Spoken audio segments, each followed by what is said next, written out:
你有没有遇到过这种事？辛辛苦苦攒的东西，一夜之间全废了。不管是做自媒体，还是一人撑起一个公司，视频封面、产品海报总是要做的。以前我用 Canva UI 花了大把时间收集、整理各种工作流，结果呢，万万没想到直接 BBQ 了。新出的香蕉模型一上线，我之前的努力全打水漂了。这种感觉就像收藏从未间断，使用从未开始。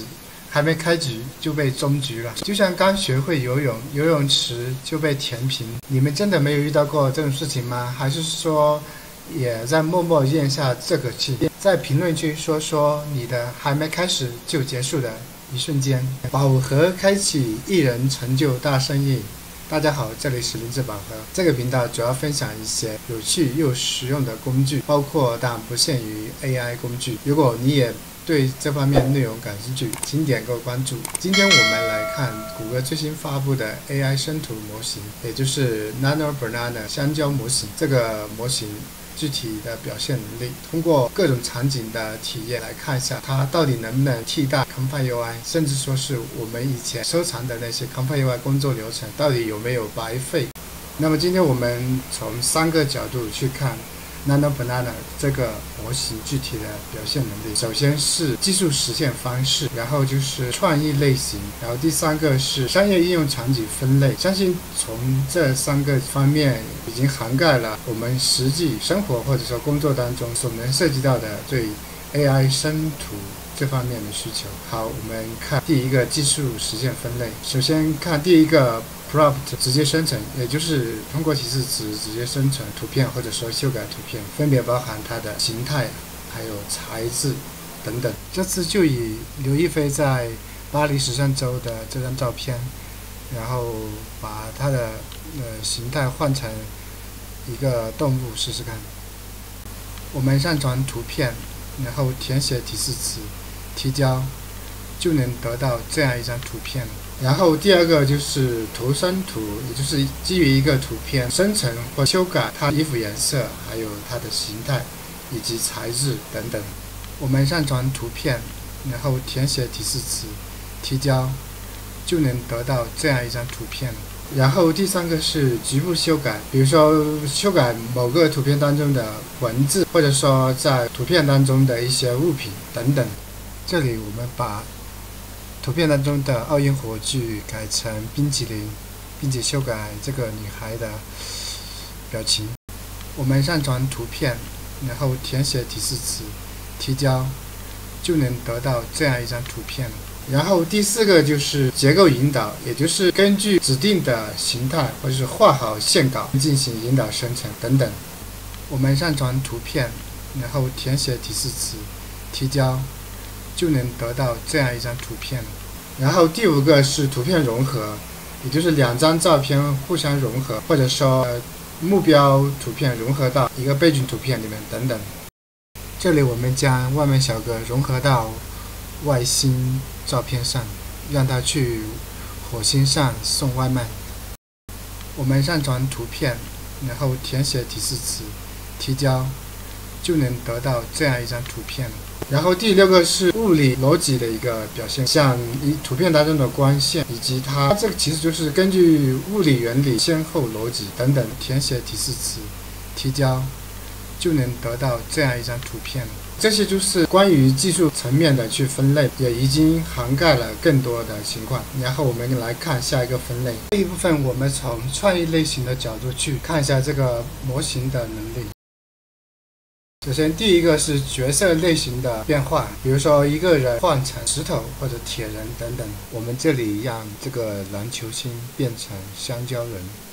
我们上传图片，然后填写提示词，提交，就能得到这样一张图片。然后第2个是材质类型的变化，同样的我们可以把人物或者物体换成一些材质，比如说玻璃或者石头等等。我们上传图片，然后填写提示词，提交，就能得到这样一张图片。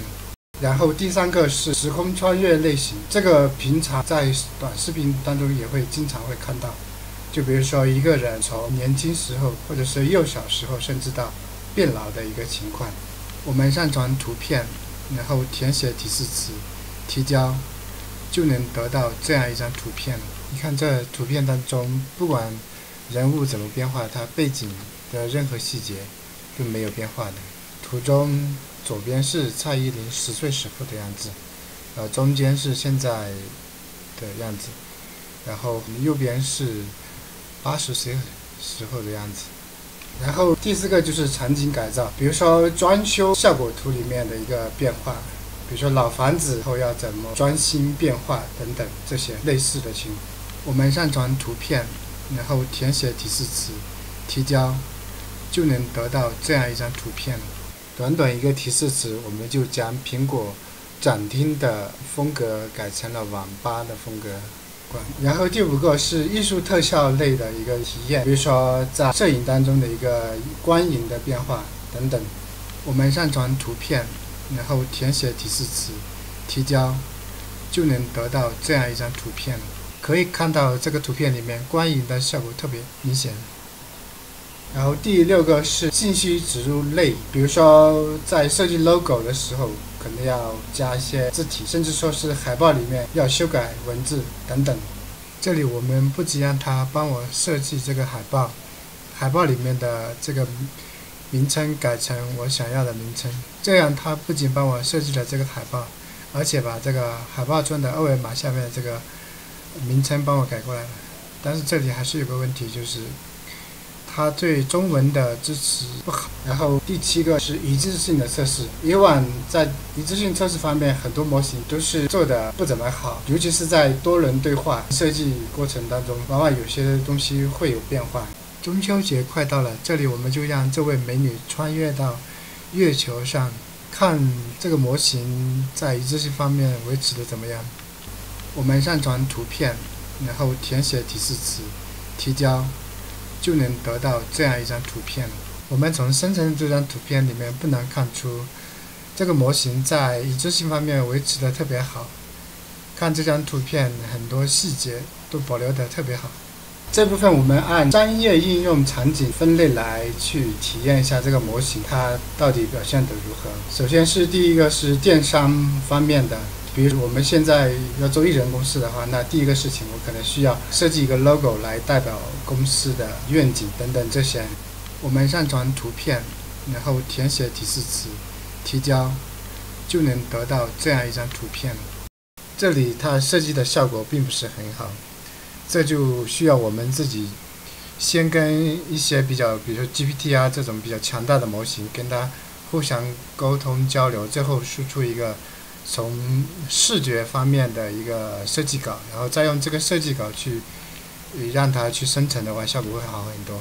然后是第3个教育培训方面，尤其 AI 它自己一直也在说，未来 AI 在教育板块里面是很有创业机会。那就简单来说，一个通过 AI 来去赋能教育行业，或者说把过去的一些古时候的一些典故也好，还是故事生成一个很生动的一个画面，是非常有趣的事情。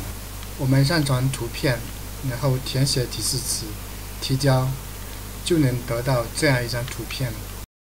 然后第4个是修复与存档，这个也往往是在很多自媒体里面能看得到，比如说老照片的修复啊等等。我们上传图片，然后填写提示词，提交，就能得到这样一张图片。